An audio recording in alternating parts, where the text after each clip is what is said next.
ఆయనకి తీసుకెళ్ళి నీలం రంగు వేసేస్తూ ఉంటారు. అసలు ఆయన రంగు అది కాదు. ఆయన పచ్చగా బంగారం ఎలా ఉంటుందో అలా ఉంటారు. వేష్టితార్జున వస్త్రంతం విద్యుత్ సంఘాత పింగళం అంటారు సుందరకాండలో మహర్షి. మెరుపుల పోగు ఎలా ఉంటుందో అంత పచ్చటి రంగు అయింది.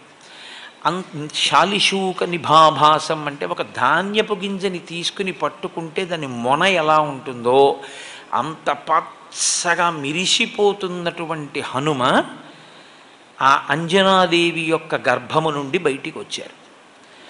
ఆవిడికి ఆకలేసి ఓ పండు తిందామని ఆ గుహలోంచి ఆ పక్కన ఉన్న అడవిలోకి ఆవిడ వెళ్ళింది. ఫలాన్యాహర్తు కామావై నిష్క్రాంత గహనీవని. ఇప్పుడు ఈ పిల్లవాడు పడుకుని ఉన్నాడు, అప్పుడే పుట్టాడు. పుట్టి ఇంకా కొద్ది సమయం ఈ పిల్లవాడికి ఆకలేసి పాలు ఇవ్వడానికి అమ్మ దగ్గరలో లేదు. పుడుతూనే ఈ పిల్లవాడికో పండు తిందామనిపించి ఆయన పైకి తలెత్తి చూశాడు. బాలసూర్యుడు కనపడ్డాడు. అంటే తెల్లవారుజాము సమయంలో సూర్యోదయ సమయమునందు స్వామి హనుమ జన్మించారు. ఆ బాలసూర్యుడిని చూసి ఇదేదో ఎర్రటి పండు అనుకున్నారు ఆయన. అనుకుని వెంటనే బాలార్కాభిముఖో బాలో బాలార్క ఇవమూర్తివాన్ అన్నారంతే మహర్షి.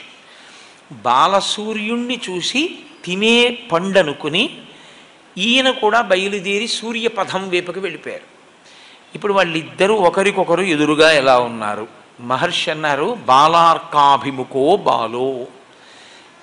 బాలసూర్యుని ఎదురుగుండా నిలబడిన ఈ బాలుడు కూడా అంతే తేజస్సుతో ఉన్నాడు.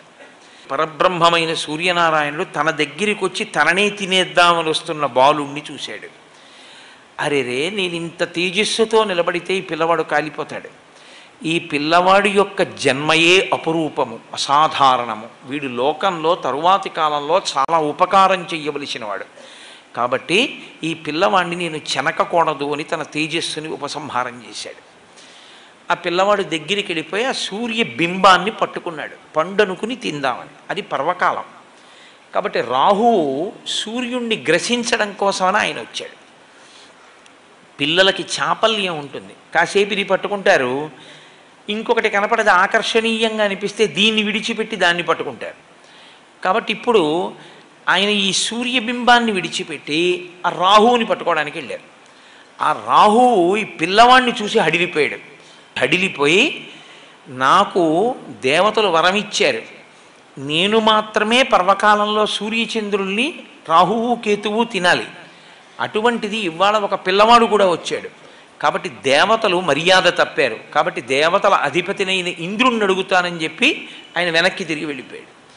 ఈ పిల్లవాడు గబగబా వచ్చి మళ్ళీ సూర్యబింబాన్ని ఈలోగా రాహువు దేవలోకానికి వెళ్ళి దేవేంద్రుడికి ఫిర్యాదు చేశాడు. అయ్యా, పర్వకాలంలో నేను తినాలి, కానీ వేరొక పిల్లవాడు వచ్చి తినేస్తున్నాడు సూర్యుడిని, అది ఎలా సంభవం? నేను వస్తాను పద అని ఇంద్రుడు బయలుదేరి వచ్చాడు ఐరావతం మీద.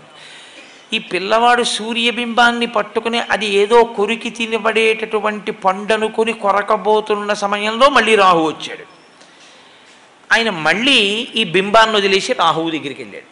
రాహువు భయపడి వెనకనున్న ఇంద్రుడి దగ్గరికి వెళ్ళాడు.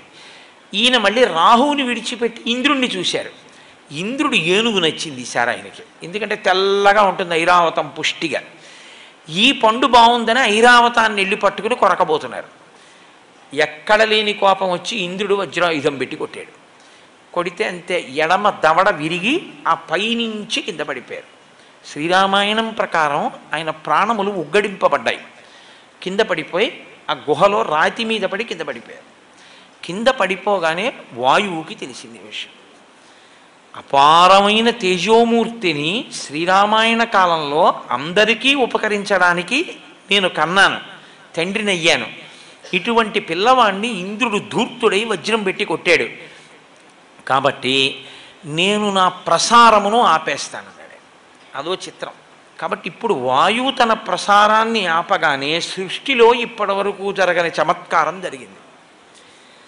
ఎవడో హవిస్సిస్తున్నవాడు అలాగే ఉండిపోయాడు, సంధ్యావందనం చేస్తూ అర్ఘ్యమిస్తున్నవాడు అలా ఉండిపోయాడు, నవ్వుతున్నవాడు నవ్వుతూ ఉండిపోయాడు, ఏడుస్తున్నవాడు ఏడుస్తూ ఉండిపోయాడు.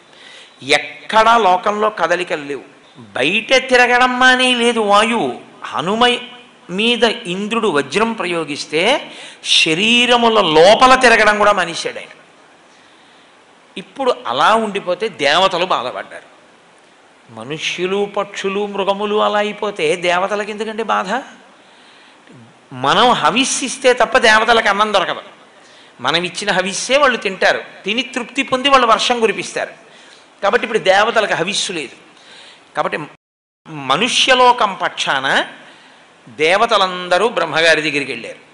వెళ్ళి, అయ్యా, వాయువు తన యొక్క ప్రసారమును నిలిపివేశాడు, లోకమంతా కాష్టభూతమైంది. ఒక్కసారి మీ సృష్టి వంక చూడండి, ఏది కదలటల.